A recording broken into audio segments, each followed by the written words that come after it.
মোথাবাড়িতে college স্থাপন এবং আবাস যোজনার তালিকা থেকে বাদ না দেওয়া এই দুটো দাবিতে মালদার মোথাবাড়িতে 2 দিন আন্দোলনে নামল কংগ্রেস। কংগ্রেসের ছাত্র সংগঠন ছাত্র পরিষদের পক্ষ থেকে সোমবার আন্দোলনের ডাক দেওয়া হয়। আন্দোলনের অঙ্গ হিসেবে বিডিও অফিসের সামনে 2 দিনব্যাপী অবস্থান ধর্ণা ও বিক্ষোভ কর্মসূচি পালন করা হয়। এই কর্মসূচিকে সামনে রেখে এদিন কালিয়াচক 2 নম্বর ব্লক ছাত্র পরিষদ ইউনিটের পক্ষ থেকে মোথাবাড়ি কংগ্রেস কার্যালয় থেকে এক মিছিল আয়োজন করা হয়। মিছিলে নেতৃত্ব দেন দক্ষিণ মালদার কংগ্রেস সাংসদ ইসা খান চৌধুরী, ব্লক কংগ্রেস সভাপতি মোহাম্মদ দুলাল শেখ, ছাত্র পরিষদের রাজ্য সাধারণ সম্পাদক আসিফ শেখ, জেলা পরিষদ সদস্য সায়েম চৌধুরী সহ অন্যান্যরা। তাদের নেতৃত্বে এদিন কংগ্রেস কর্মী সমর্থকরা মিছিল করে কালিয়াচক 2 নম্বর বিডিও অফিসের সামনে 2 দিনব্যাপী অবস্থান ধর্ণা ও বিক্ষোভে বসেন।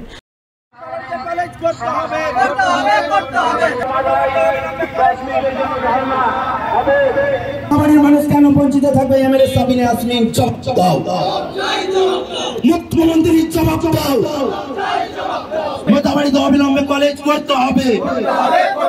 মোথাবাড়িতে এতদিন কলেজ হয়নি কেন? সাবিনা ইয়াসমিন জবাব দাও, জবাব তোমায় দিতে হবে। বিক্ষোভ কর্মসূচিতে সামিল কংগ্রেস নেতৃত্ব মোথাবাড়িতে কলেজ স্থাপন এবং আবাস যোজনার তালিকা থেকে সাধারণ মানুষের নাম বাদ না দেওয়ার দাবিতে জোরদার বিক্ষোভ দেখান এবং দাবি মানা না হলে আগামী দিনে বৃহত্তর আন্দোলনে নামার হুঁশিয়ারি দেন তারা। আজকে আপনারা সকলেই অবগত আছেন যে মোথাবাড়ি বিধানসভায় কোনো কলেজ নেই। আর দ্বিতীয়ত হচ্ছে যে আবাস যোজনার যেই ঘরগুলো আছে, এই রাজ্য সরকার বর্তমানে সেই ঘরগুলোর নাম বাদ দিয়ে দিচ্ছে। আমাদের 2 দফা দাবি, আজকে আমরা 2 দফা দাবিতেই ধর্ণা মঞ্চ করেছি।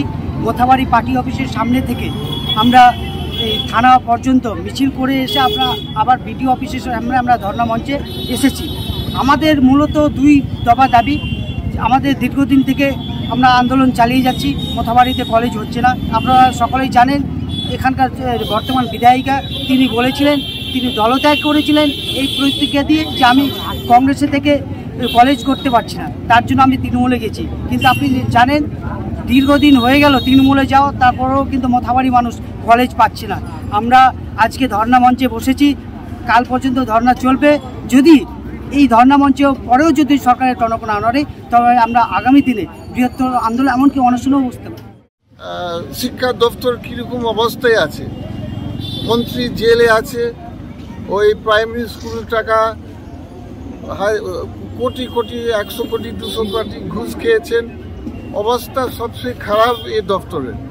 তো আমরা মজবুত করতে চাইছি শিক্ষা এডুকেশন আমাদের মোথাবাড়ি। তার জন্য আমাদের দাবি, অনেক দিনকার দাবি হচ্ছে একটা কলেজ করার। আর 2 নম্বর দাবি হচ্ছে যে আবাস যোজনা, প্রধানমন্ত্রী আবাস যোজনা যে 1 বছর সার্ভে হয়েছে, পাস হয়েছে, সে কে পাস করেছেন? বিডিও সাহেবরা, সরকার পাস করেছে। এটা তো অন্য বডি পাস করেনি।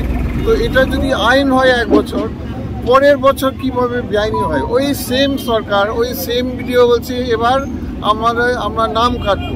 তো আমরা এটাও জন্য প্রতিবাদ করছি যে নাম যাতে কাটা না হয় ইন্দিরা আবাসনে। এই 2 জিনিস আমাদের 2 দিন চলবে। কিন্তু গত 27শে অক্টোবর বঙ্গ বিজেপিকে 1 মাসের মধ্যে 1 কোটি সদস্য সংগ্রহের টার্গেট বেঁধে দিয়েছেন কেন্দ্রীয় স্বরাষ্ট্রমন্ত্রী অমিত শাহ। তাই সেই টার্গেট পূরণে এখন রাজ্যের বিভিন্ন জেলার দিকে দিকে চলছে বিজেপির সদস্য সংগ্রহ অভিযান।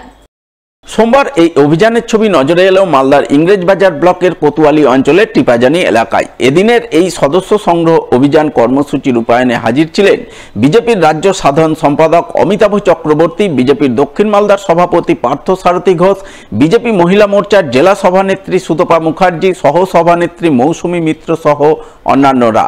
তারা সকলে মিলে টিপাজানি এলাকার সাধারণ মানুষজনকে বুঝিয়ে তাদের মোবাইল থেকে মিসড কল দিয়ে বিজেপির সদস্য হওয়ার জন্য আবেদন জানান এবং সেই আবেদনে সাড়া দিয়ে অনেকেই বিজেপির সদস্য হন বলে জানা গেছে।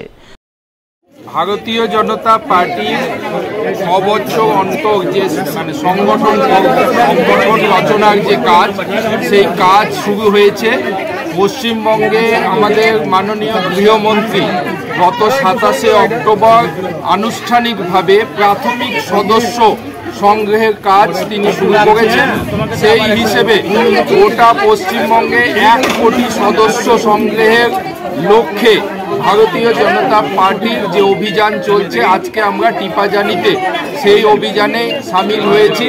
আমাদের মধ্যে সৌভাগ্যবশত আজকে পেয়েছি আমাদের রাজ্যের সংগঠন সাধারণ সম্পাদক মাননীয় অমিতাভ চক্রবর্তী মহাশয়কে। উনি আজকে আমাদের সাথে এই অঞ্চলে সদস্য সংগ্রহ অভিযানে সামিল হয়েছে।